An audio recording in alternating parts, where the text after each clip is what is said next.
Irmãos, vamos abrir a Santa Palavra de Deus na segunda carta de Paulo a Timóteo, ao jovem pastor Timóteo, capítulo 2,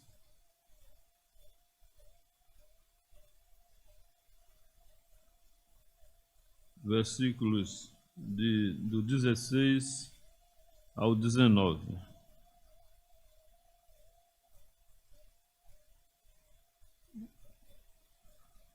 Segunda Timóteo, capítulo 2, do versículo 16 ao 19. Diz assim a Escritura: Evita igualmente os falatórios inúteis e profanos, pois os que deles usam passarão a impiedade ainda maior. Além disso, a linguagem deles corrói como câncer, entre os quais se incluem Himeneu e Fileto.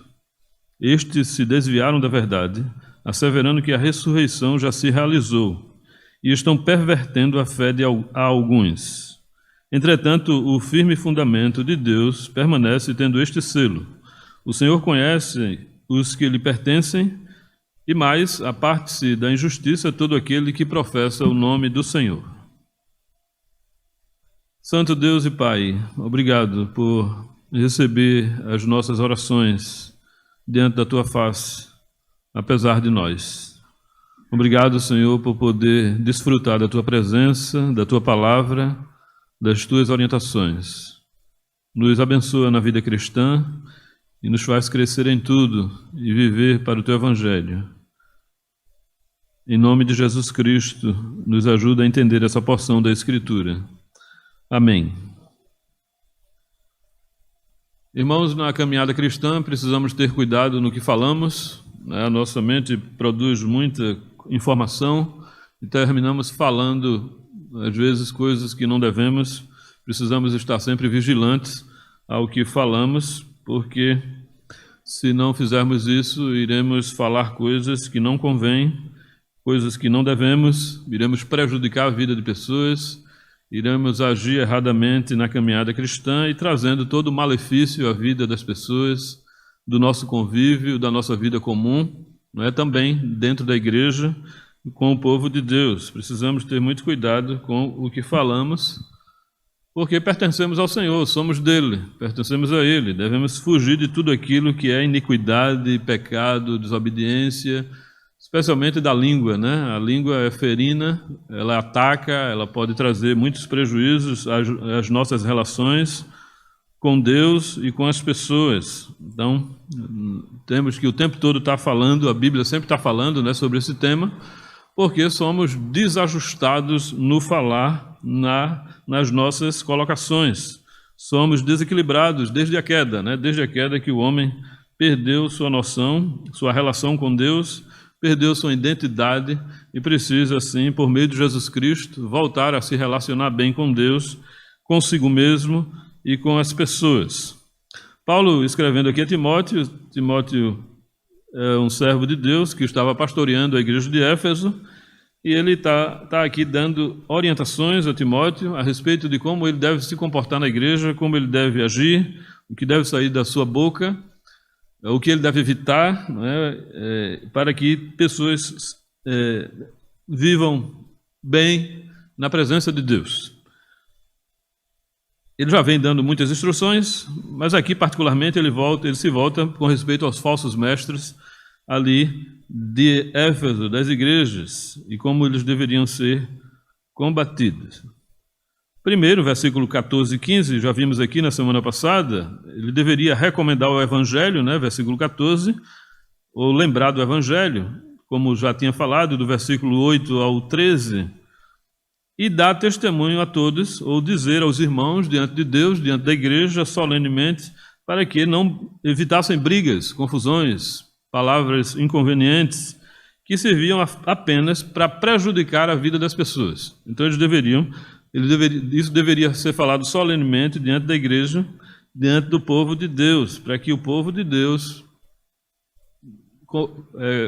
governasse bem suas falas e não prejudicasse os irmãos ou arrumassem guerras e contendas. Evitar, não ter.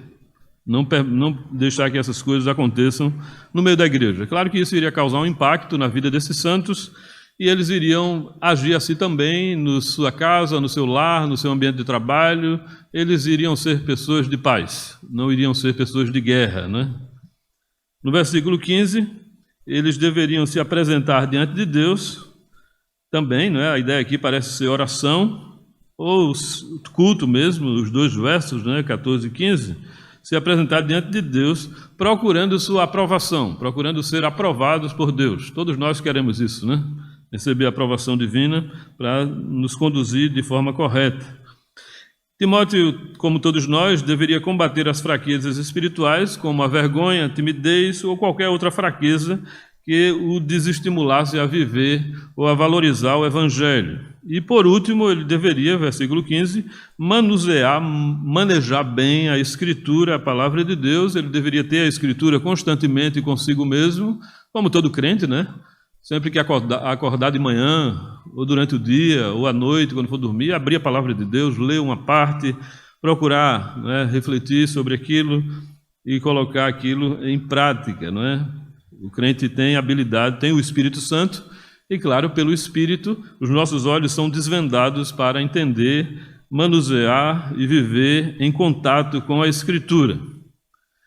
A Bíblia, em outro ponto aqui, não é? Claro que a Bíblia está o tempo todo nos advertindo para termos cuidado com respeito ao que falamos, como também a interpretarmos os assuntos de Deus. Ao mesmo tempo, entender que Deus conhece, né? Sempre vemos isso na Escritura, Deus conhece o seu povo e esses devem se livrar dos seus pecados. Versículo 16, primeiro aqui, Timóteo deveria evitar falatórios inúteis. Versículo 16 e 17. Evita igualmente os falatórios inúteis e profanos, pois os que deles usam passarão em piedade ainda maior. Já vimos que no versículo 14, Timóteo deveria ensinar a igreja diante de Deus a evitar as contendas. Agora, Paulo pede para que ele evite, da mesma forma, as palavras inúteis, palavras que não servem para nada, né? Palavras bobas que a mente humana produz. Essa mesma ideia está em outras partes, mas mais especificamente no capítulo 6 de 1 Timóteo, versículo 20, né, Paulo fala a mesma coisa.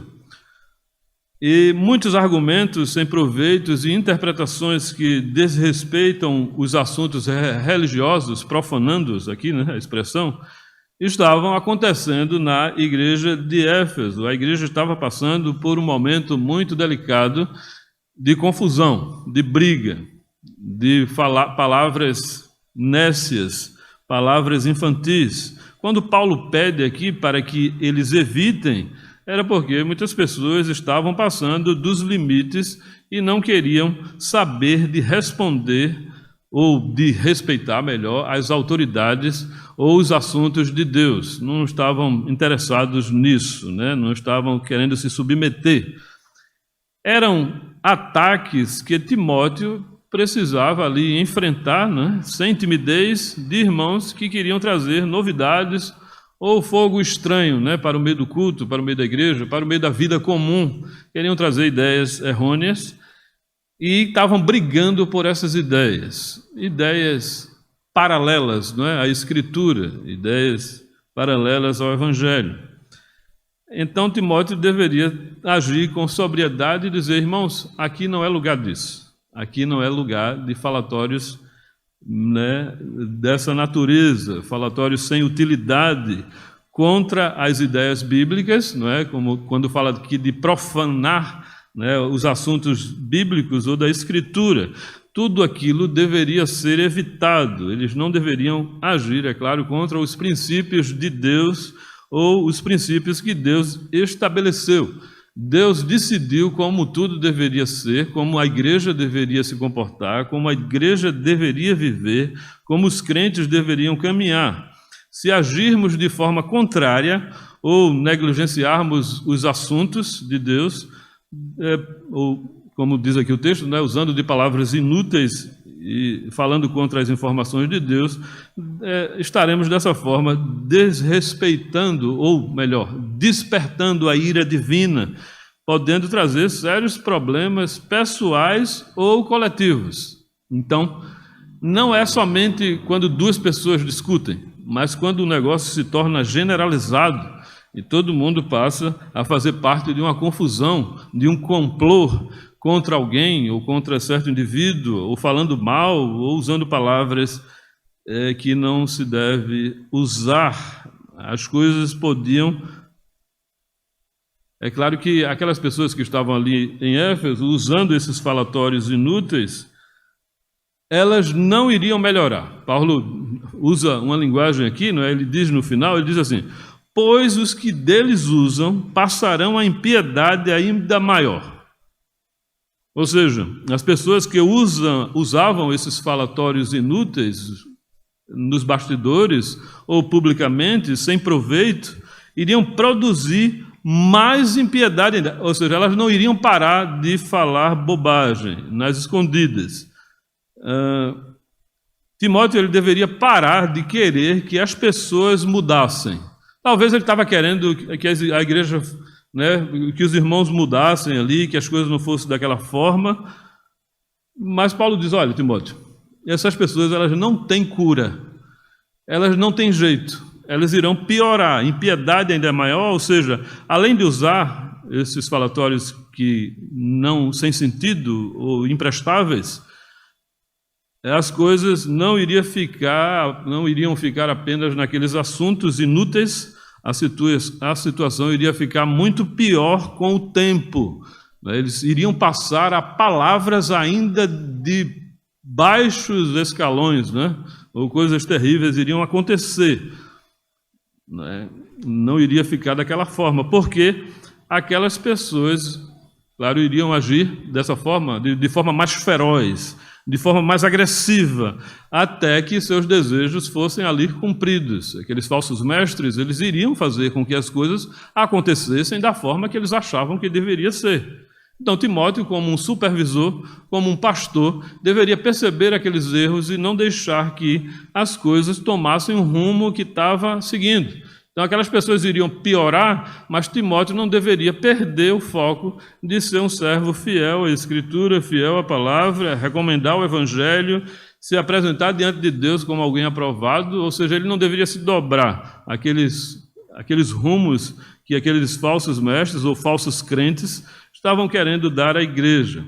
Em vez de Paulo aqui consolar o coração de Timóteo com palavras confortantes, estimuladoras, como se fala na nossa cultura, dizer assim: não se preocupe, Timóteo, tudo vai dar certo, as coisas vão melhorar, Timóteo, não se preocupe. Pelo contrário, as coisas vão piorar. Ou seja, ele não deveria esperar coisas boas de pessoas que traziam confusão na igreja. Elas não iriam desistir enquanto as coisas não acontecessem da forma que elas pensavam ser melhor. A melhor coisa que Timóteo precisava saber era que aquelas pessoas continuariam tentando aprimorar ou trazer as suas ideias revolucionárias para o ambiente da igreja. Elas tinham consciência de como a igreja deveria acontecer e achavam que não deveriam ser de outro jeito, mas da forma como elas pensavam que as coisas deveriam acontecer. É claro que quando pessoas aprendem a arrumar problemas, com o passar do tempo, os problemas ficam maiores, mais sofisticados, mais diabólicos. As pessoas vão usando artimanhas para trazer todo tipo de prejuízo. É evidente que sempre devemos pedir a Deus para que Ele venha nos abençoar como igreja, para evitarmos palavras inúteis e de falar contra a Escritura ou contra o que é sagrado, ou de profanar os assuntos do Senhor. Precisamos, claro, pedir a Deus que Ele venha agir na nossa vida para que sejamos vigilantes dos nossos lábios, para não falarmos coisas que não convêm como servos de Deus. Isso tanto no ambiente da igreja, como em qualquer local, do trabalho. Precisamos polir a nossa linguagem, o nosso falar, para ser bênção no meio das pessoas. Caso contrário, só iremos piorar, só iremos de mal a pior. né? Se não observarmos instruções como essas, e se continuarmos usando de palavras pobres, né, inconvenientes na nossa jornada, iremos piorar na caminhada cristã em vez de melhorarmos, né? Precisamos ter consciência do que falamos, como nos comportamos no meio das pessoas para sermos bênção. É isso que Deus quer. Por isso que devemos evitar todo tipo de piadas inconvenientes, palavras depressíveis, por aí vai, né? Conhecemos bem tudo isso. Precisamos saber nos comportar no meio das pessoas mais próximas, né? Nossos familiares, e no meio do povo de Deus, para assim sermos bênção no meio das pessoas. Uma linguagem aqui, Paulo vai mostrar, que trazia sérios problemas à igreja. A linguagem deles corrói como câncer. A expressão aqui corroer é o mesmo que alastrar, né? Se espalhar. No caso do câncer, toma todo o corpo. Na linguagem, é uma linguagem da medicina, né? Que é trazida aqui para esse contexto. A ideia de Paulo é mostrar que a linguagem desses homens contaminava as outras pessoas. Eles defendiam suas ideias a qualquer custo, né? Levando muitas pessoas atrás de suas ideias. Contaminava todo mundo, né? Aquela pessoa que tem uma língua afiada e sai trazendo todo tipo de desconforto de umas pessoas para com as outras, trazendo divisão, né? Contendas, e assim prejudicando a vida da igreja. Pode, claro, existir crentes fracos que se permitem governar por pessoas astutas, pessoas maliciosas que podem trazer todo tipo de desequilíbrio ou colocar uma pessoa contra outras. E palavras mal interpretadas causam divisões e contaminam outras pessoas, matam a igreja, ferem a igreja do Senhor. Por isso que é tão importante sabermos falar, nos comportar, porque de uma forma bem mansa podemos trazer muitos prejuízos à igreja, né? Bem delicada, bem sutil, podemos. Não é gritaria, não é confusão, né? Os falsos mestres faziam isso muito bem, e o falso crente pode fazer isso muito bem. Então precisamos ter cuidado para não nos tornarmos nem falso mestre, nem falsos crentes. Por isso que é importante ouvir esse tipo de informações. Isso porque igrejas morrem e podem morrer tanto com líderes como com pessoas que congregam, pode adquirir esse tipo de linguagem que contamina e infectam o corpo todo como um câncer. Esse tipo de linguagem não tem cura. Feito câncer, se alastra no corpo todo e mata a igreja, mata o povo do Senhor. Então é necessário saber que esse tipo de linguagem existe e que podemos usar esse tipo de linguagem na nossa vida e trazer esse tipo de linguagem para dentro da igreja, né? Pessoas ou famílias são desestruturadas por pessoas que têm linguagem assim. Então é necessário lapidar a linguagem para não causar divisão na família, nem causar divisão na igreja, nem qualquer outro tipo de divisão na nossa jornada. Pessoas que usam de linguagem maliciosa, sutil, elas não vão melhorar, elas não melhoram, né? Não melhoram de forma alguma, não conseguem. A tendência natural é sempre piorar e se aprofundar na impiedade, como se fosse uma doença sem cura. Todo o corpo toma conta. Se a pessoa não se der conta de que ela está agindo com maldade, aquilo vai tomando conta e vai contaminando a pessoa e contaminando as pessoas que convivem com ela e trazendo todo tipo de prejuízo à vida espiritual daquele indivíduo. Precisamos ter cuidado, irmãos, com falatórios inúteis, porque eles podem crescer ainda mais e até se transformarem em câncer, contaminando muitos e até destruir a igreja do Senhor. Eu sei que todo crente em boa consciência não deseja destruir a igreja de Deus, de forma alguma, né? O crente não quer ser governado por falsos ensinos, nem tampouco quer se comportar com a vida cristã fraudulenta, uma vida cristã desequilibrada, que não mede bem as palavras, que não sabe pensar, não sabe agir.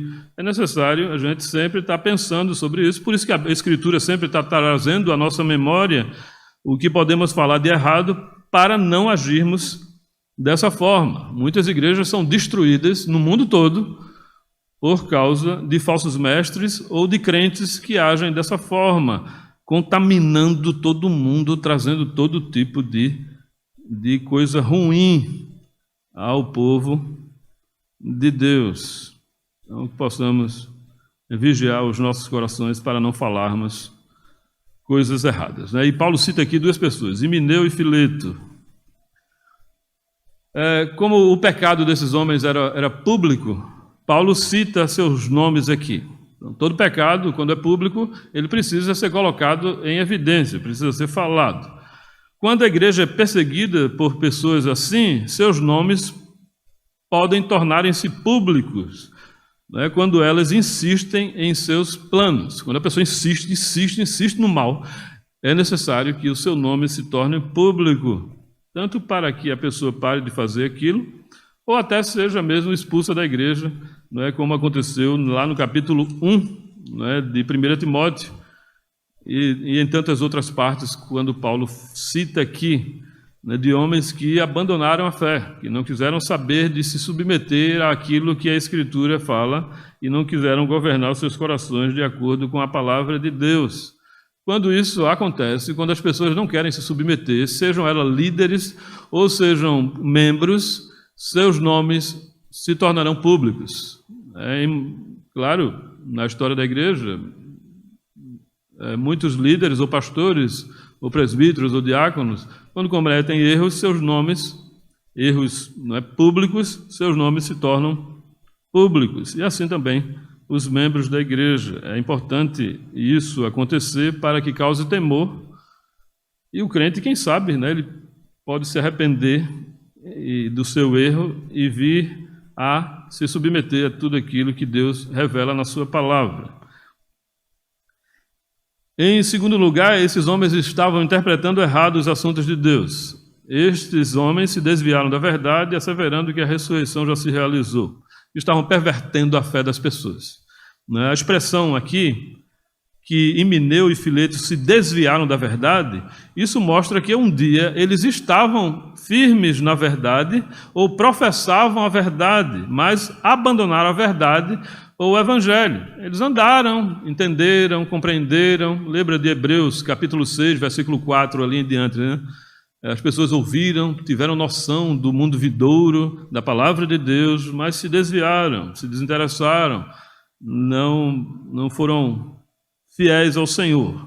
E esses daqui, pior de tudo, estavam asseverando ou afirmando com arrogância que a ressurreição já havia se realizado.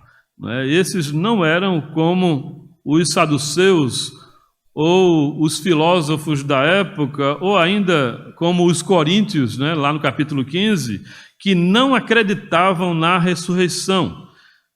Por outro lado, eles afirmavam que a ressurreição já tinha se realizado. Curioso isso aqui. Eles afirmavam, faziam esse tipo de afirmação. É difícil saber o que os levava a defender essas ideias tão soberbamente. Quando o soberbo quer defender sua ideia, ele luta a qualquer custo, né? Ele faz com que as coisas aconteçam do seu próprio jeito, mesmo que não tenha base escriturística para isso. Então, se imagina que esses homens aqui, eles eram influenciados pelo dualismo pagão, que entendia que o espírito é bom e a matéria é má. Então, apenas são suposições, né? Eles podiam entender que o corpo é matéria, e como ele não vai ressuscitar, né? Ele vai morrer, mas não vai ressuscitar, e o Espírito ele é bom, então ele já ressuscitou na minha conversão com Cristo. Poderiam pensar dessa forma, e com isso se mostravam convincentes, né? Já que ressuscitou em Cristo, então já houve a ressurreição, não vai acontecer a ressurreição, porque na mente deles o Espírito era que havia ressuscitado.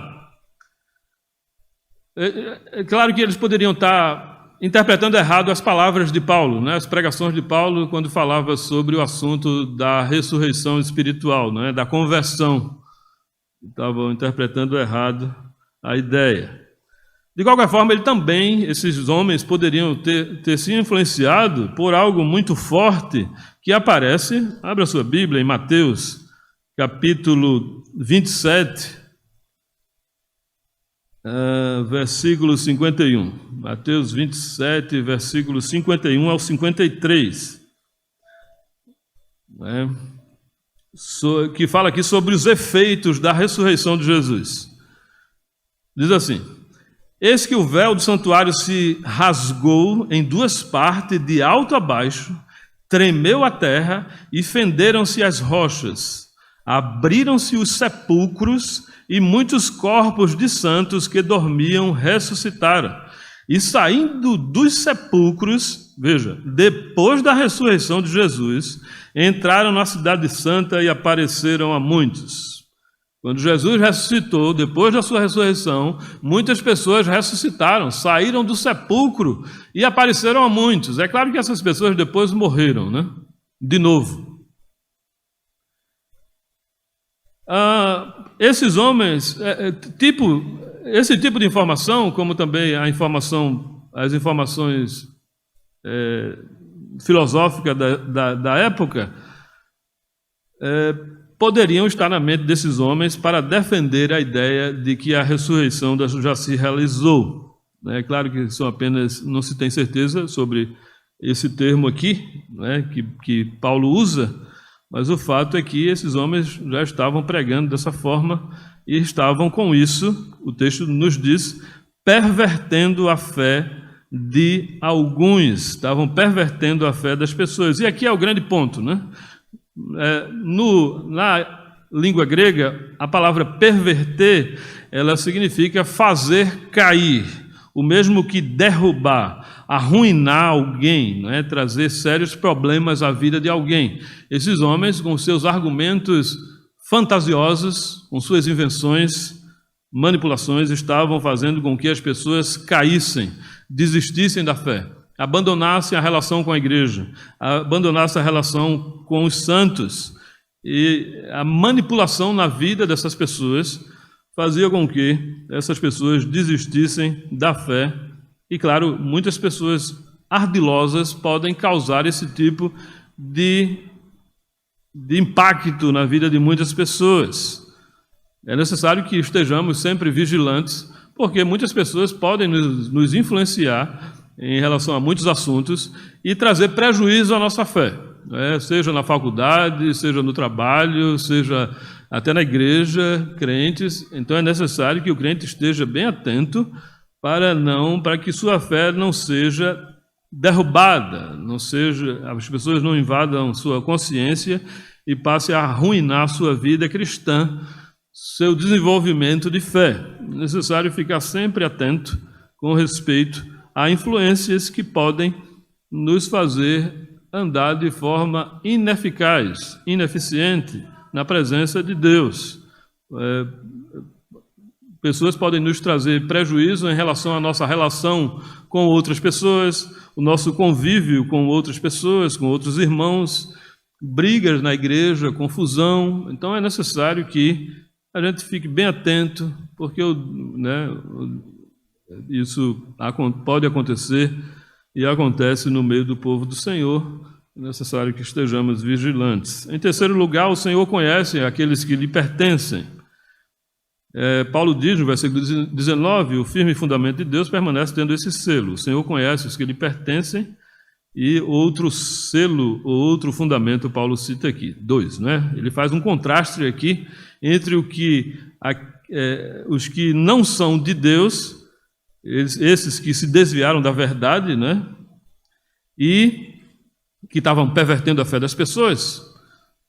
Entretanto, porém, o firme fundamento, a base, né? O firme fundamento aqui, a base de Deus, né? Constituída pelo Senhor, continua tendo este selo ou esta marca, né? Continua tendo este princípio aqui, né? E diz, o texto nos informa, né?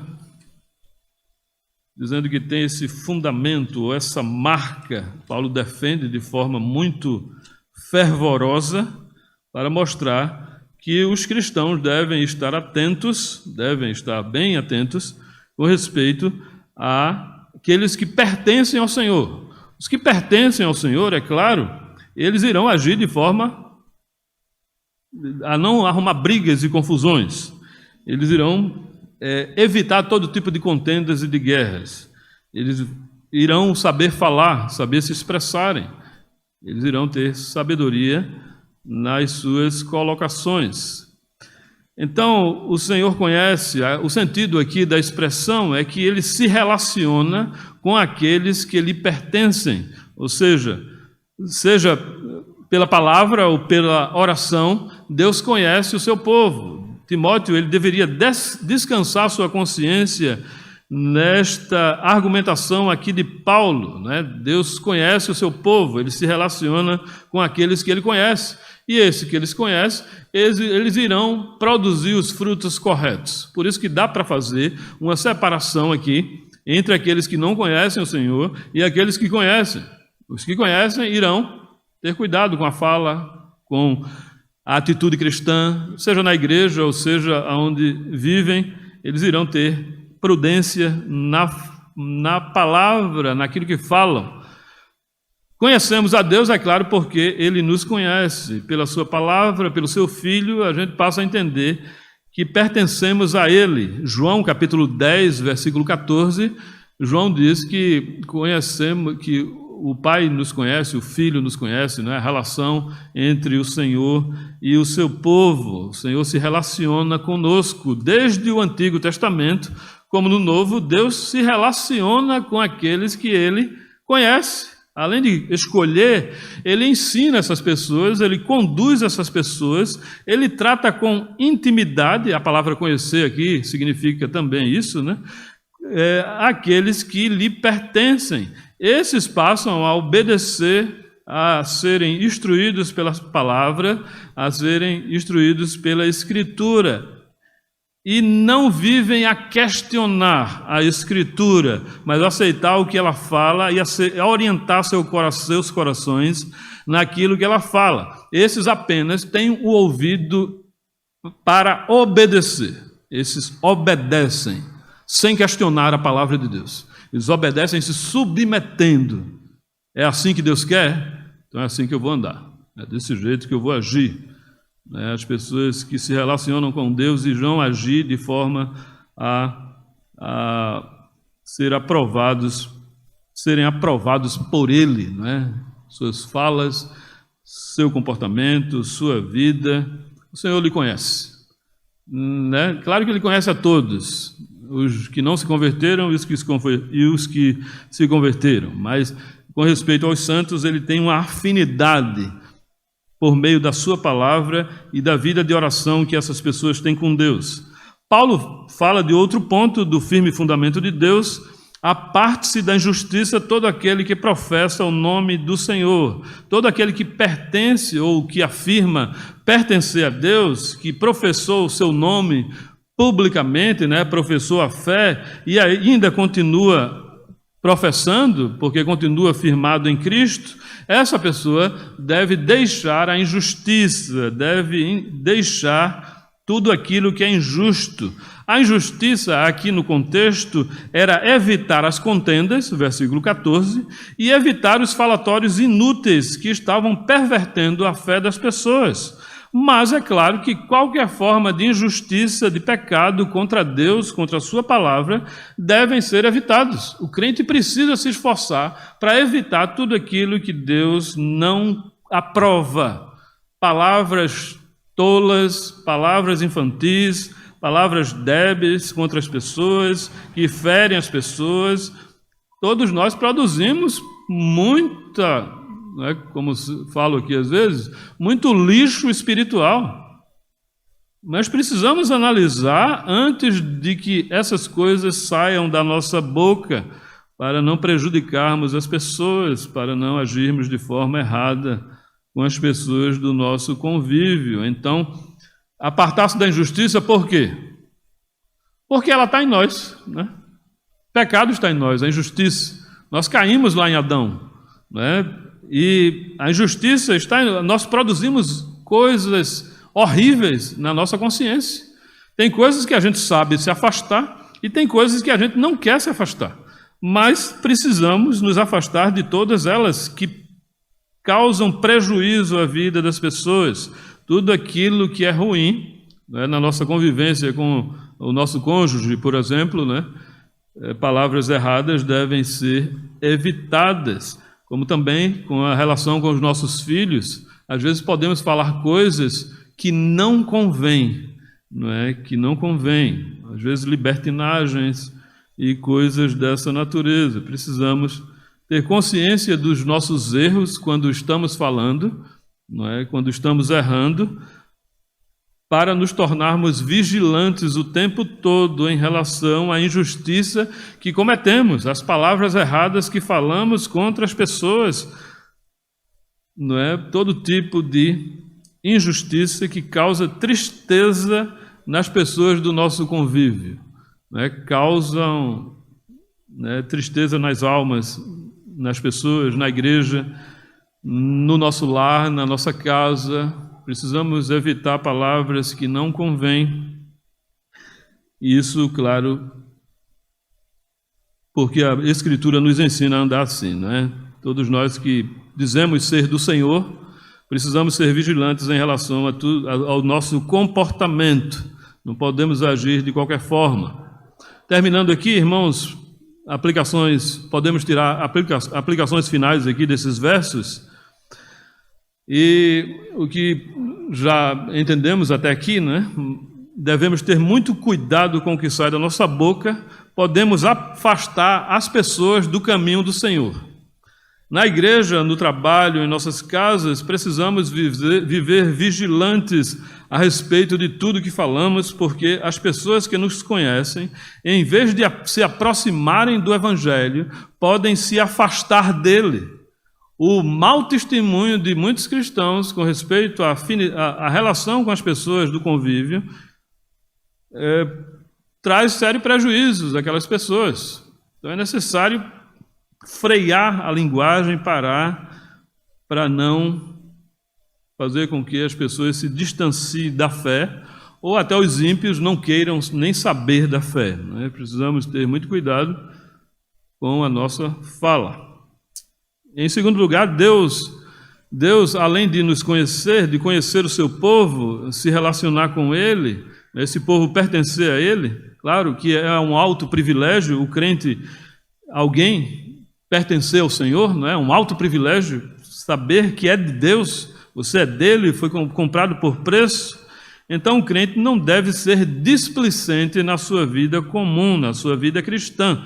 Ele é um cidadão dos céus. Então, tendo esta consciência, o crente vai, é claro, aqueles que são do Senhor, que professam o seu nome, vão se livrar da injustiça, de toda forma de impiedade, de pensamentos ímpios, de palavras ímpias, de toda forma de mal que podem causar mau testemunho às pessoas, tanto perverter a fé das pessoas, como também fazer com que outros não conheçam a fé.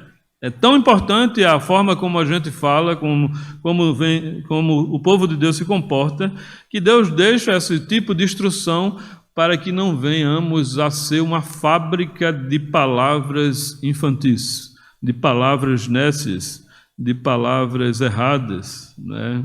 Ou, se fizermos isso, iremos ter sério problema na caminhada cristã.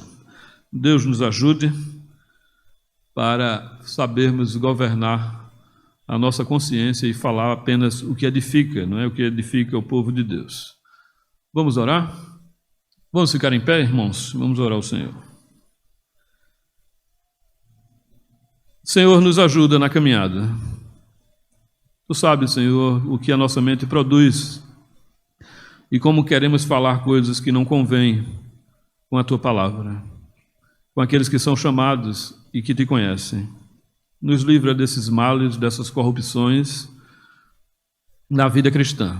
Nos faz ter um coração atento, nos faz perceber esse tipo de pecado, de erro, porque se não percebermos, Senhor, podemos prejudicar a vida dos irmãos, da igreja, do Teu povo e das pessoas que se aproximam de nós. Não permita, Senhor, que tal aconteça. Nos ajuda a ser vigilantes e a vivermos constantemente diante de Ti, entendendo a Tua presença, especialmente Te honrando, porque sempre estamos diante do Senhor, mas também honrando as pessoas e fugindo de tudo aquilo que não convém aos santos. Nos livra da impiedade dos pensamentos, da conduta, da falta de caráter. Nos perdoa quando erramos com as pessoas do nosso convívio. Nos ajuda nessa jornada, Senhor. Tem misericórdia de nós e purifica a Tua igreja. Abençoa-nos em nome de Jesus Cristo. Amém.